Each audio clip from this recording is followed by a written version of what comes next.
অগ্নিগর্ভ সন্দেশখালীর বেনমজুর শেখ শাহজাহানের ভাইরে ভেরিতে ভাঙচুর, শেখ শাহজাহান ঘনিষ্ঠ তৃণমূল নেতাকে জুতো পেটা, বাড়ি ভাঙচুর। বেরমজুরে জমি দখলের অভিযোগে বিক্ষোভ, গ্রামবাসীদের গ্রেফতার 5।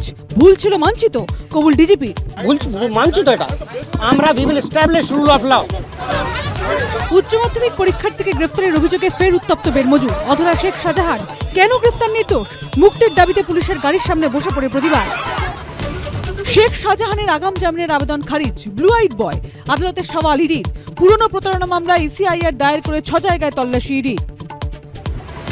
সন্দেশখালীতে মহিলার পায়ের উপর দিয়ে পুলিশের গাড়ি চালিয়ে দেওয়ার অভিযোগ, অস্বীকার পুলিশের। তাদের বলছে তোমাদের বুকের উপরে চালিয়ে যাবো, কিন্তু গাড়ি দাঁড়াবে না। কে বলছে? পুলিশ। শেখ শাহজাহান ও শেখ সিরাজ উদ্দিনের বাহিনীর অত্যাচারে ঘরচারা, ক্ষোভের আগুন জ্বলতেই 3 বছর পর সন্দেশখালী ফিরতেই শাসক নেতার বাড়ি ভাঙচুরের অভিযোগে গ্রেফতার। মার্চের শুরুতেই বাংলায় মোদি, প্রথম সপ্তাহে 3 বার রাজ্যে আসছেন প্রধানমন্ত্রী, দক্ষিণবঙ্গে 3টি সভা। সন্দেশখালীর অভিযোগকারী মহিলাদের সঙ্গে কথাও বলতে পারেন প্রধানমন্ত্রী। সন্দেশখালী ইস্যুতে বিস্ফোরক প্রাক্তন মেয়র শোভন চট্টোপাধ্যায়। সিপিআইএম এর যারা যোগ দিয়েছে, দল পরিবর্তন করেছে, তাদের হাতে টোটাল ব্যাটনটা থাকা উচিত নয়।